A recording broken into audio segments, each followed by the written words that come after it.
Edward Mordrake, el hombre de las dos caras.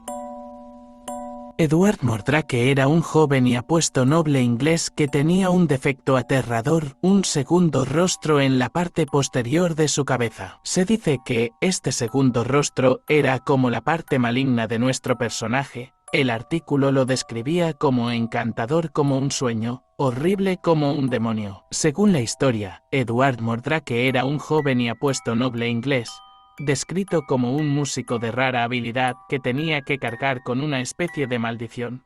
Mordrake tenía un segundo rostro en la parte posterior de su cabeza. Este extraño rostro también poseía una inteligencia de tipo maligno.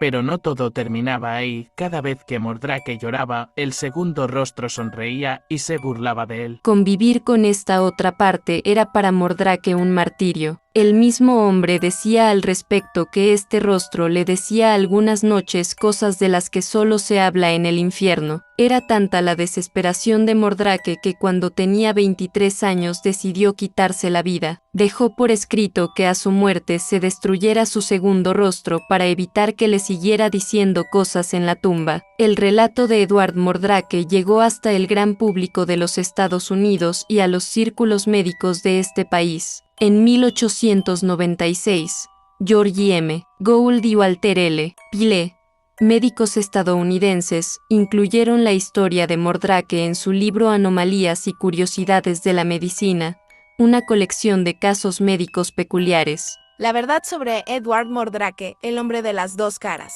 Hay muchas pistas que sugieren que la historia de Mordrake es completamente inventada. Para empezar, el autor del texto, que se publicó en el periódico Boston Sunday Post, era un escritor de ciencia ficción. No quiere decir que todos los autores de ciencia ficción no puedan escribir textos reales, pero diversas fuentes opinan que el artículo de Charles Lotin Hildreth tendía más a la fantasía que a una verdad sustentada. Hay otra razón para sospechar que todo se trata de un texto fantástico. El artículo de Hildreth cita a la Royal Scientific Society como fuente para sus casos médicos extraños, pero ninguna organización con ese nombre existió en el siglo XIX. Existía una Royal Society de Londres, pero no existía ninguna organización que fuera a la vez real y científica.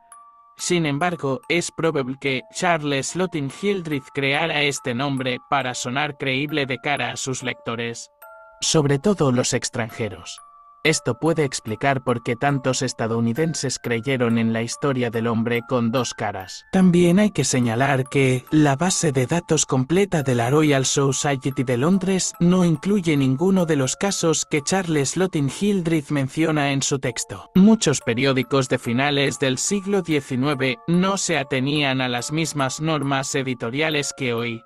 Aunque presentaban información comprobada, también estaban llenos de relatos de ficción que se presentaban como verdades. Hildreth simplemente escribió un cuento convincente que engañó a un par de médicos. El autor murió pocos meses después de la publicación de su artículo, por lo que nunca llegó a ver lo rápido que los estadounidenses se dejaron engañar por su creatividad literaria. Edward Mordrake permanece como una especie de leyenda urbana histórica en los Estados Unidos, a tal grado que series como American Horror Story retomaron su historia para hacerle aparecer en su oscuro elenco de monstruosidades humanas.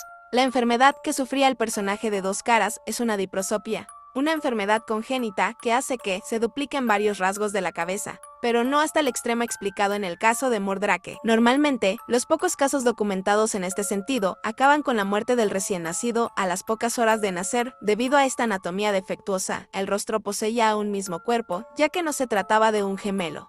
Y resulta complicado pensar que pudiera tener capacidades propias, más allá de algunos tics, que igualmente le producirían al propio rostro original de Mordrake algunas deficiencias en forma de tics nerviosos. A lo largo de la historia, se han documentado un par de casos similares como el del mexicano Pesky el Piñón, que tenía un enorme quiste en la frente que utilizó para hacerse un rostro de cera para sus espectáculos circenses, Lali Singh, que nació en 2008 en Nueva Delhi con una duplicación de rostro, y que murió posteriormente debido a que no podía comer correctamente. Y Faye Hope Howie, que nació con dos rostros y un mismo cerebro y murió 20 días después de nacer en 2014.